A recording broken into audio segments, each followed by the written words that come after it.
안녕하세요. 오늘은 방울복랑금에 대한 이야기를 해볼까 합니다. 봄에 분갈이를 해주면서 여름을 잘 이겨낼 수 있을까라는 걱정을 했지만 정말 건강하게 여름을 보낸 그런 방울복랑금 얼굴을 볼 수 있습니다.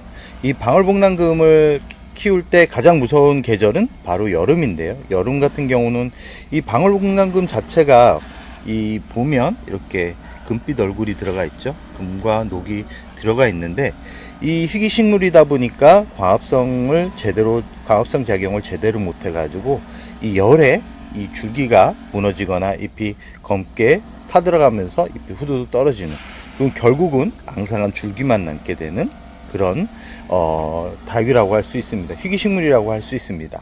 그래서 많은 분들이 봄, 가을, 겨울에는 참 예쁜데 왜 여름만 되면 무너질까 라는 생각을 하면서 그런 두려움 때문에 방울복랑금이 예쁘면서도 키우기가 좀 꺼려지는 그런 다육이라고 할 수 있는데, 저 같은 경우도 초창기에는 많이 죽였습니다. 많이 죽이고 여름만 되면 왜 이렇게 잎이 이상해지면서 못 나질까 라는 생각을 하면서 한 1년 정도는 키우기가 두려웠을 정도로 참 키우기 어려운 다육이구나 라고 생각을 했지만, 봄이 오면 기존 뿌리는 과감하게 잘라가지고 새 뿌리를 내려가지고 뿌리가 건강하게 만들면서 보시면, 환경을 보면 다른 다육이들 같은 경우는 햇살에 바로 직접 노출이 되지만 지금 이 방울복랑금이 있는 곳을 보면 이 커다란 염자 화분, 대형 화분 아래에 이렇게 사이에 유치시켜 가지고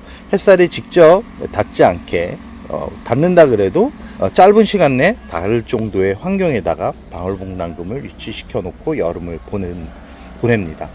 보통 뿌리가 건강하면 고온에도 얘가 이겨낼 확률이 높은데, 단 방울복랑금은 작은 화분에 심었을 경우 뿌리가 아무리 강하다 그래도 고온에 녹아내리는 경우가 많습니다. 그렇기 때문에 이 방울복랑금 같은 경우는 작게 키우기보다는 크게 키운 큰 화분에 심어주는 게 이 방울복랑금을 예쁘게 키울 수 있는 전제 조건 중에 하나라는 말씀을 드리고 싶고요. 그리고 가장 기본은 봄 분갈이를 기본적으로 해줘서 얘가 뿌리 자체가 이 화분 속에 제대로 활착할 수 있는 시간을 주는 게 좋습니다. 그래서 저 같은 경우는 2월 말 정도에 뿌리를 잘라 가지고 새 뿌리를 내려 가지고 심어 주는데, 그렇게 환경을 만들어 주다 보니까 이 하우스에서도 이렇게 건강한 모습을 볼 수 있고요.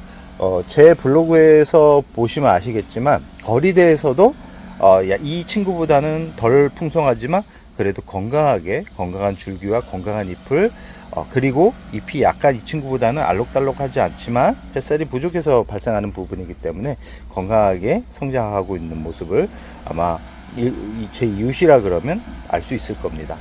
이렇듯 이 방울복랑금 같은 경우는 봄, 가을, 겨울에는 문제가 되지 않습니다. 주로 가을 이후에 더 예뻐지고 더 성장을 하는 그런 품종이기 때문에 그런데요. 그러나 여름만큼은 이 뿌리 자체가 약해지면 말을 할 수 없을 정도의 처참한 얼굴로 변해갑니다. 그렇지만 이 친구의 또 장점이 뭐냐면 이 줄기만 살아있으면 다시 회복을 합니다.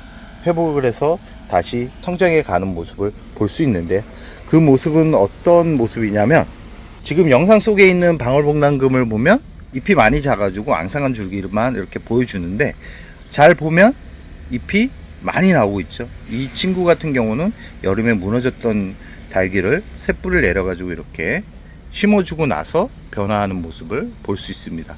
이 친구도 잎이 많이 회복을 했었는데 여름에 다시 잎이 떨어졌지만 생각보다 많이 떨어지진 않았죠. 이 친구 같은 경우도 잎이 작은데 건강하게, 이렇듯 이 방울복랑금 자체는 이 줄기만 살아있다 그러면 언제든지 다시 회복할 수 있는 강인한 생명력을 가지고 있기 때문에 잎이 떨어진다 그래서 그 상태로 그대로 안 좋은 환경에 그대로 노출시키기보다는 약간은 바람이 잘 통하고 시원한 곳으로 옮겨가지고 줄기에 문제가 생기지 않게 만들어주는 게 기본적으로 이 친구가 가을에 회복을 할 수 있는 시간을 만들어주는 거라고 말씀드릴 수 있습니다. 만약 이 줄기가 앙상하게 남고 이 생장시험에 문제가 생겼다 그러면 바로 이 친구들 같은 경우는 이 여름에 지금이라도 꺼내 가지고 이 기존 뿌리를 다 제거를 하십시오. 그리고 문제가 있는 이 줄기, 지금 여기에 한 부분이 떨어져 있죠. 떨어졌지만 이 생장점이, 보통 방울복랑금 같은 경우는 꽃대가 생장점이 나와가지고 잘라줄 수밖에 없는데, 이렇게 생장점을 제거하면서 이 양쪽으로 해가지고 자구가 나오는 것을 볼 수 있죠. 이 생장점이 제거가 되면 이 제거된 부분이 문제가 생기는 게 아니라 이렇게 두 개의 자구가 새로 만들어지는 그런 작용을 하기 때문에 너무 이 줄기를 자르는 것을 두려워하지 말라는 말씀을 드리고 싶습니다. 이쪽 부분 같은 경우도 이 꽃대가 올라오는 것을 여름에 잘라주고, 이 줄기 자체, 이 생장점 안이 문제가 되지 않는 것으로 확인할 수 있죠.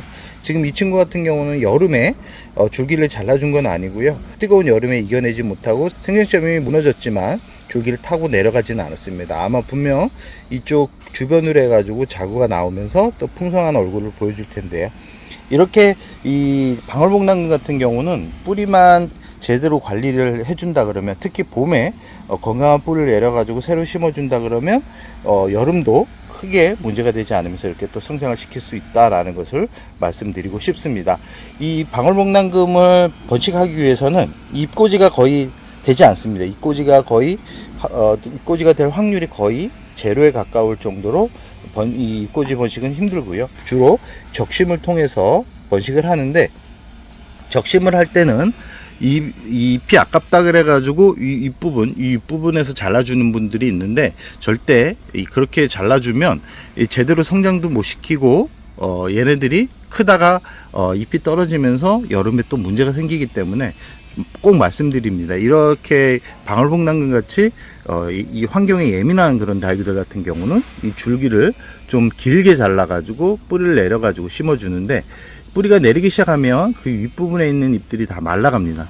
이 말라가는 게 아까워 가지고 물을 주는데, 이 뿌리가 제대로 내리지 못한 상태에서 물을 주게 되면 방울복랑금 같은 경우는 그대로 무너지는 경우가 많았기 때문에, 방울복랑금을 키우는 분들 같은 경우는, 키우고 싶은 분들 같은 경우는 시간적인 여유를 가지고 키워야지만 얘네들이 예쁘게 성장을 할 수 있다라는 것을 말씀드리고 싶습니다. 방울복랑금 참 예민한 다육이긴 하지만 봄 뿌리 관리만 잘 해준다 그러면 이렇게 여름을 건강하게 날 수 있다는 것을 말씀드리고 싶습니다. 가을에는 이 방울복랑금 같은 경우는 이 첫 물주기가 중요한데요. 첫 물주기는 매번 말씀드리지만 한 번에 많은 양의 물보다는 9월 초까지는 물을 찔끔찔끔 주면서 잎을 꼭 만져보시기 바랍니다. 잎 만져서 너무 단단하거나 이 잎이 너무 노래진다 그러면, 이 노래지는 게 좋은 게 아닙니다. 노래지면 가을부터 봄까, 그 다음에 봄까지는 문제가 되지 않는데, 여름이 오면 거의 무너질 확률이 높습니다. 주로 줄기 적심을 많이 하는 분들한테서 발생을 하고요. 많이 잘라줄수록 올금이 많이 생깁니다. 올금이 많이 생기면 처음에는 예쁜데 시간이 지나면서 얘네들이 떠나갈 가능성이 높기 때문에, 이 방울복랑금을 구입하고 싶은 분들 같은 경우는 이렇게 금이 강한 줄기보다는 이렇게 녹이 많이 들어가 있는 줄기를 골라 가지고 사는 게 오래 키울 수 있는 방법이다 라는 말씀을 꼭 드리고 싶습니다. 가을부터는 방울복랑금을 굶기지 마시고 2차 물주기부터는 저명간수로 물을 충분히 주는 게 좋고요. 냉해에 강한 품종이기 때문에 베란다에서 영하로만 떨어지지 않는다 그러면 아주 예쁜 모습으로 키울 수 있는 아주 매력적인 식물이라는 말씀을 드리면서 오늘의 영상을 여기서 마무리할까 합니다.